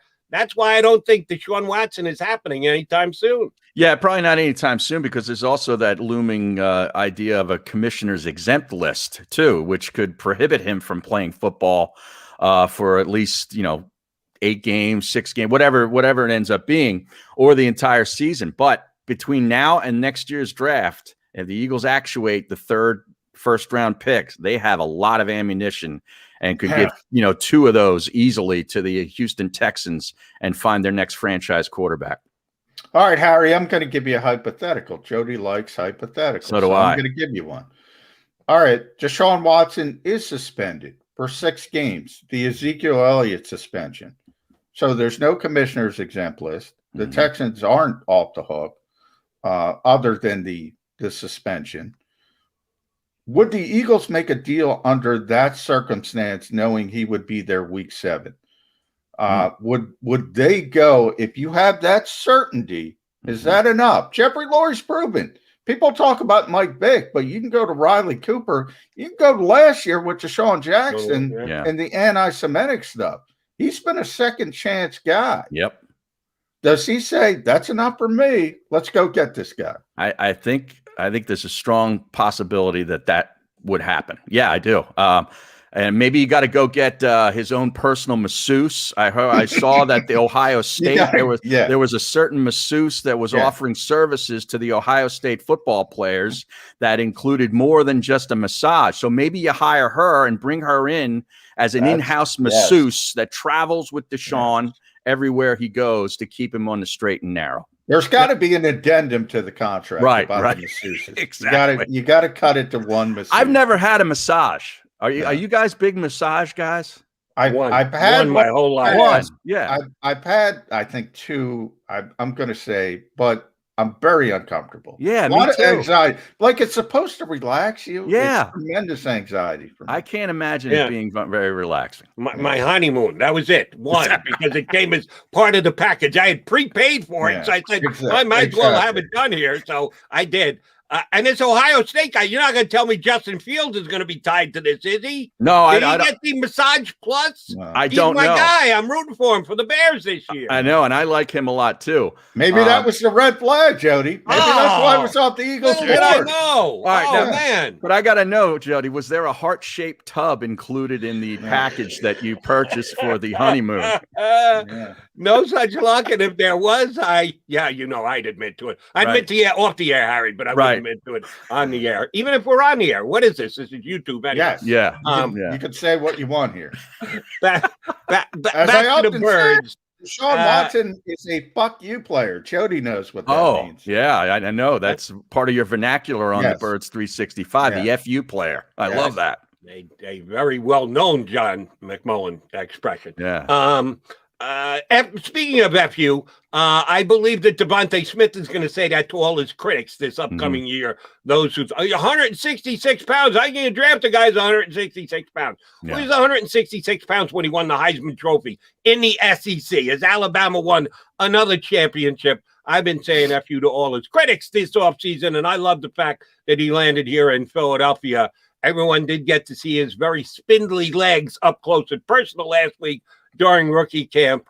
Were you one of those guys who said, I don't know about a 166-pound wide receiver in the National Football League, or do you believe he's going to continue his Heisman activities in the National Football League? Well, it wasn't so much that I questioned his ability at the NFL level. I did have a sort of I weighed the, do you take him at 12, or take him at 10, which they ended up doing. I did look at that because 166 pounds, getting off press coverage, finding, they'll scheme him open, and I get all that, and he succeeded at the highest level. But there is a durability question that you have to at least consider when it comes to playing in the NFL and suiting up for now, 17, 18 weeks. Availability is the greatest ability when it comes to the NFL. Your man Bill Parcells used to always say things like that, Jody. So Bill Parcells. Hold on, wait a minute. Well, I mean, you like Parcells when he was wearing green and white. No.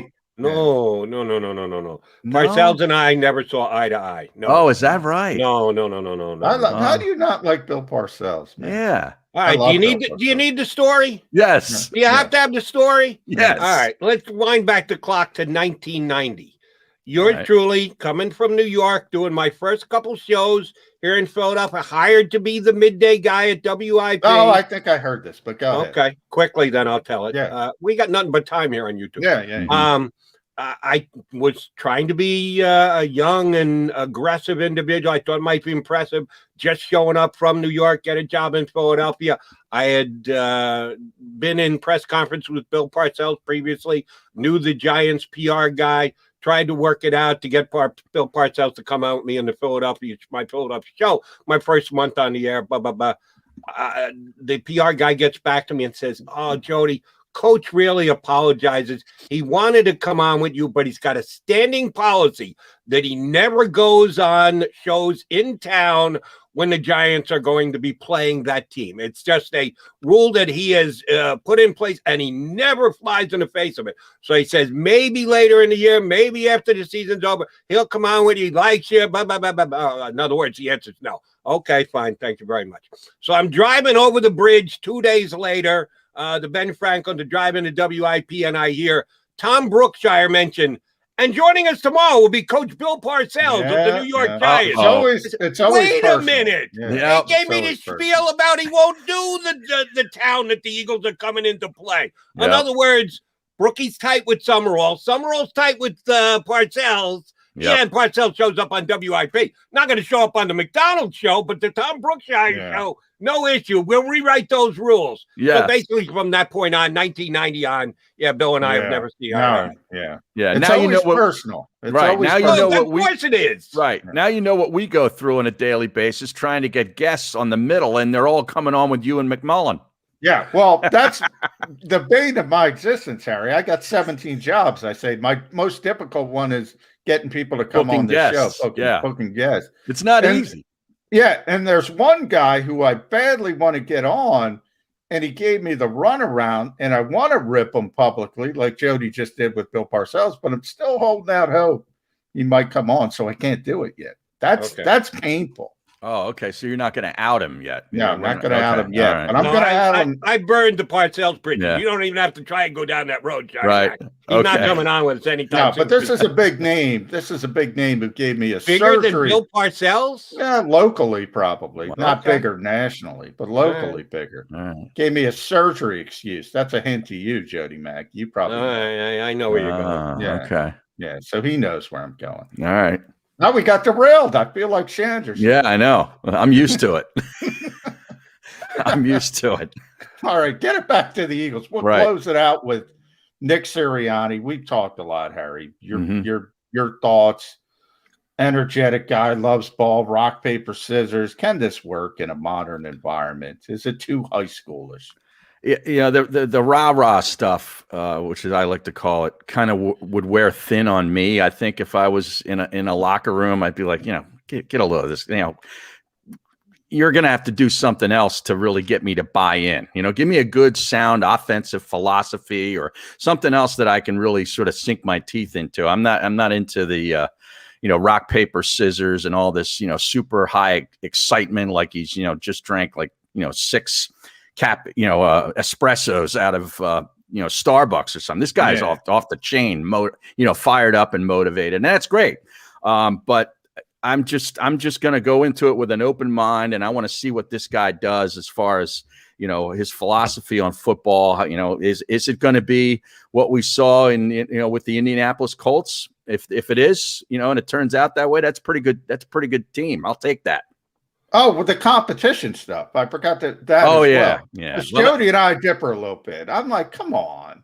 There's a lot of positions that are not competitive right now on this roster, and we get that. That's a lot of coach speak. Coach.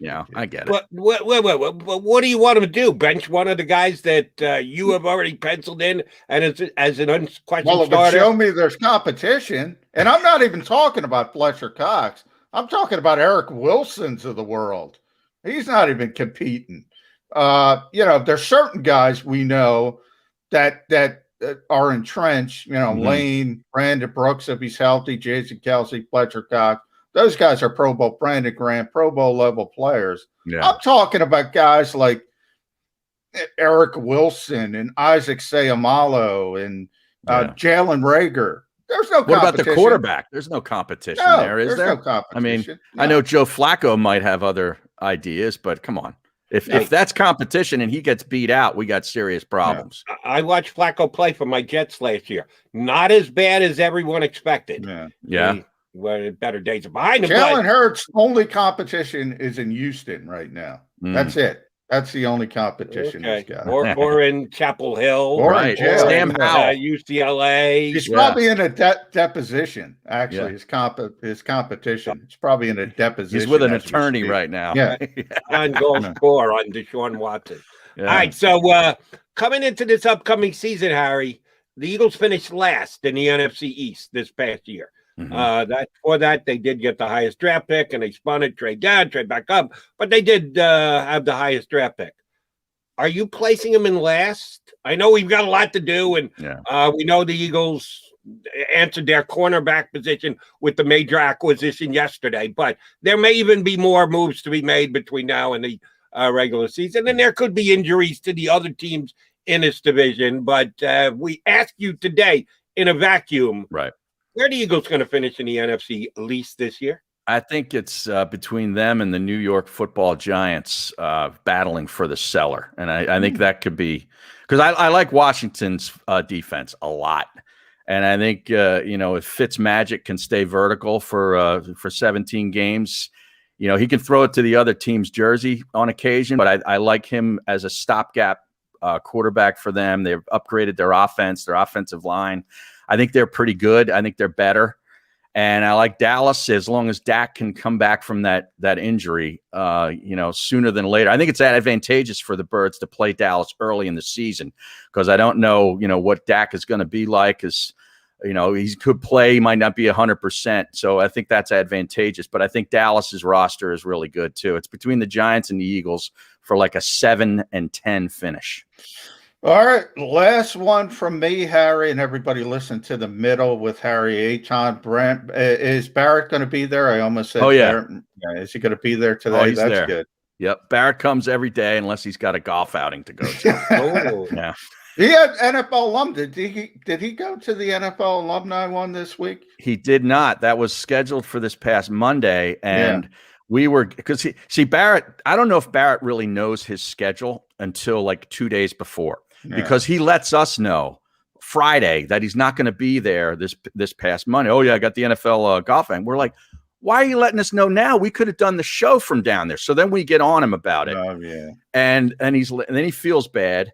So he tried to get the show there on Monday. It was down at Running Deer, one of Jaws's nice golf courses. And apparently that didn't happen because they had some other radio representation there. So we were out. So Barrett didn't go because we couldn't do the show there. So how about that for a team? Oh, wow. Yeah. That is impressive. It is impressive. Now, how much are you going to be able to get through the middle with no minicamp? Can you guys put together a couple hours with no minicamp? I don't know, man. It's really tough because you get so much, from that, 10, 12 minutes the media gets to watch the players run around in their shorts and so forth. Yeah, we never really got a whole lot out of minicamp. Yeah. We tried, but in the past, so I know better to go somewhere else. I'm hoping this Sixers team gives us a lot of entertainment over the next couple months and takes us into early July. I was going to say that, Harry. Not too shabby, seeing as the Sixers are going to the NBA Finals. Right. There is something for you to tap into. No doubt. We got non-minicamp stories here on Birds 365, but at least you do have a basketball team. Yeah. And I think the fan base in this town needs to kind of jump on this Sixer train. I agree. Because the Eagles are going to be below 500, and the Phillies are a 500 team, and the Flyers were massively disappointing this year. You want to have something to sink your teeth into fan-wise, better get on that Sixer bandwagon because I think they're going to the NBA final. Yeah, I think so too. I really do. I think they're definitely in the Eastern Conference final. They got a freeway to the Eastern Conference finals with the way the standings set up. But I agree with you. They play to their potential, and Ben Simmons and Embiid can stay healthy throughout. I think they're going to be playing in early July against the team from the West. We need a good run. Yep. I'll tell you that. We need it. For Harry's sake on the middle, my sake at nights. For our sake, you were good enough to hop on board with us today.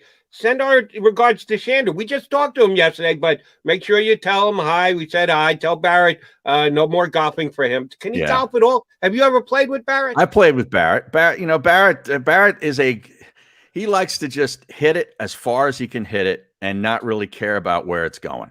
Is he a big hitter? He's got to be. Oh, yeah. I mean, he can when he gets a hold of one, it's gonna go. Yeah. It could go left, but it's gonna go. It's gonna go. May never be seen again, but it's gonna go. Right. Well, he will be seen again coming up later today on the middle. You'll be seen again here with us. We're gonna bring him back again. That's a given. Harry Mays, thank you much for coming on with us today. Anytime, guys. Love the show. H. Thanks, Mays Harry. here with us on Birds 365. All right, coming back. Johnny and I will put a bow on the show, wrap this bad boy up. Don't go anywhere. McMullen and McDonald right back on Birds 365. If you missed any of today's show on the JAKIB Media channel, listen to the podcast on your way home. Available on YouTube, Apple, and Spotify. The savoring taste of a good bag of beef jerky is so enjoyable at any time of the day, as long as you can find it. Here's what we suggest. Pure Bull beef jerky is our answer, and soon it will be yours. Locally produced in the Philadelphia region, this high-quality, healthy protein snack is easy to secure. Go to steersnacks.com, and you'll see hot garlic, tropical heat, Pure Bull dry rub, and our favorite, Huck and Fod. What's that? Huck and Fod. Go now to steersnacks.com. Welcome to the Wildwoods, the perfect place where you can safely do everything or nothing at all. Catch a wave, take a nap, go for a drive, grab a bite. It's your vacation, and we're doing everything we can to make it a safe one. The Wildwoods. Your vacation, your way.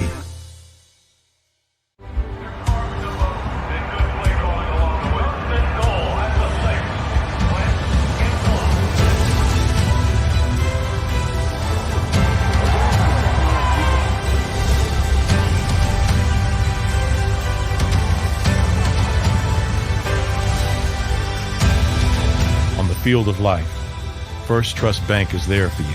Champions on three. 1, 2, 3. Because Philadelphia dreams deserve a Philadelphia bank.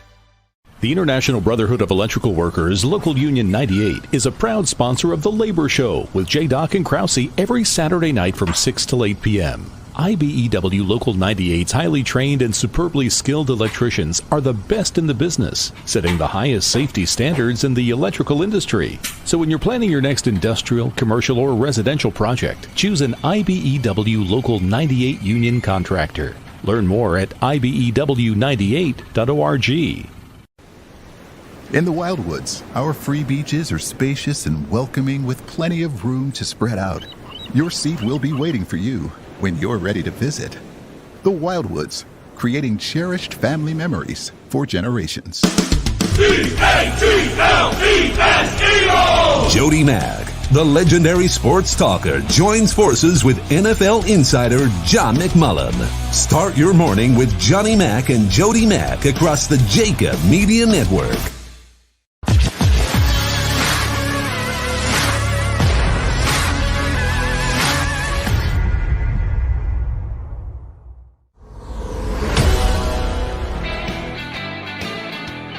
Down the home stretch we come here on Birds 365, your Mac and Mac guys. All right, not much time left. A couple of pieces of business we need to take care of. First of all, thanks to Martin Frank and Harry Mays popping on board as guests today. We've got a tentative scheduling tomorrow, right, Johnny Mac, that we believe we got a chance to get an next Eagle player. Yeah, big run stopping day. We're gonna talk with Hollis Thomas, hopefully in 9:20. So I think it's coming together. Sander, by the way, email Hollis and make sure he's a go. I have done shows with Hollis Thomas on the radio. Always fun. Anytime you get with Hollis. Now, much like you pimped Aton earlier, and our bad, we got off track with that Bill Parcells story. You led me down that primrose path, and I started telling it, all you got to do is ask Hollis to tell a story, and we can cover 20 minutes because Hollis has got more stories than a library. So you want to be tuned for that tomorrow and see how that works itself out. But again, not 100% locked in. That's one of the issues with Hollis. You think you're going to have Hollis, and then you don't necessarily have Hollis.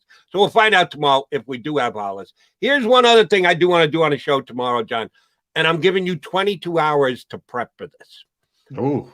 You and I are in slight disagreement over the talents, the proficiency level, the upcoming projection for this year and or years to come of one particular Eagle wide receiver by the name of Greg Ward. Apparently, I'm a bigger fan than you are.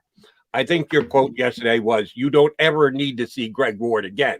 I'm surely not. No, I don't that. want him. I don't want him killed. I don't want him whacked. Is that what we're saying? I like Greg personally. No. On the field with the Philadelphia Eagles, Yeah. I believe you said if you never saw Greg Ward again, you would be okay with that. If I'm misquoting you, please correct me. I believe I said you're not good enough if Greg is on the field. I think it was nicer. I think it was phrased okay. nicer. If I have misconstrued your stance in any way, shape, or form, I apologize. I definitely didn't ask to have him whacked. I definitely didn't ask that.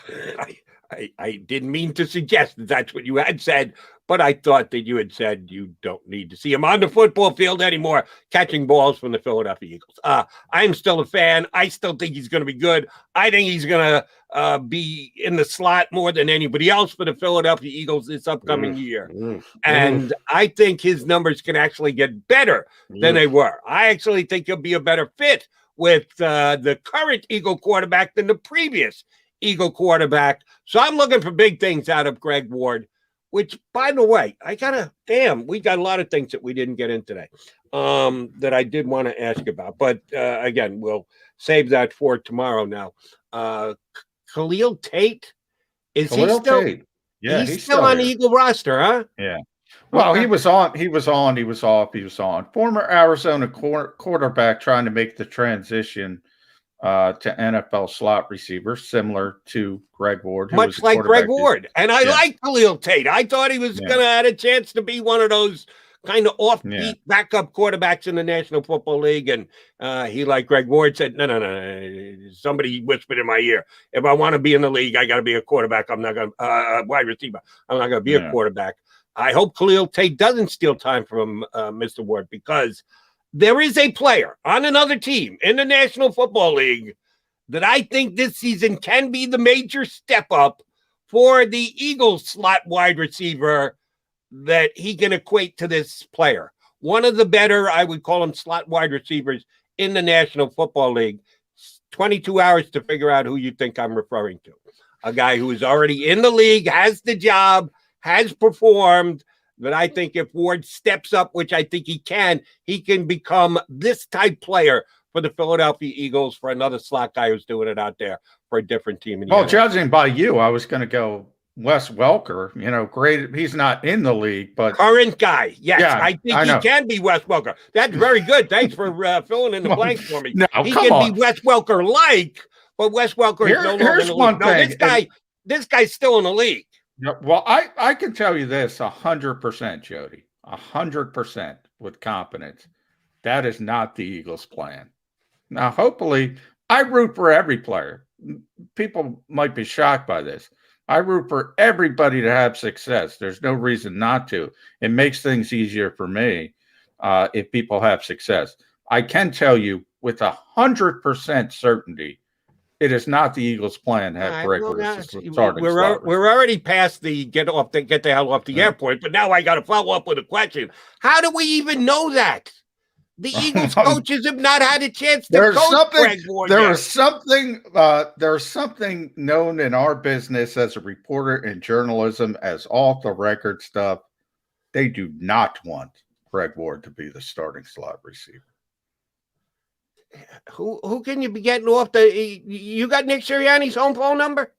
You got to sell. He giving you stuff off the record already. That Nick Sirianni, he's the head coach, right? He's going to be the offense coordinator. He's already buried Greg Ward. How is Nick Sirianni done that? Nobody. That is a wrong way to take it. Nobody buries anyone. There's just an acknowledgement that they have to get better at certain positions. That's how I don't disagree with that, and I believe Greg Ward can do that himself. I think he's up in his game. I think he's going to be. I think you should focus on. I'm gonna point you in the right direction. I think you should focus on Jalen Reagor in the slot and trying to find that Travis Fulgham, JJ Arcega-Whiteside type presence. Okay. That's where I think you should be looking. I'll just leave it at that. Well, this is to be continued tomorrow. We'll talk more about the wide receiver position. And hopefully Hollis Thomas to join us. You got to come back here tomorrow in 22 hours to see what the Mac and Mac guys have in store with you. Have yourself a good night. Be back tomorrow for Birds 365. If you missed any of today's show on the JAKIB Media channel, listen to the podcast on your way home. Available on YouTube, Apple, and Spotify.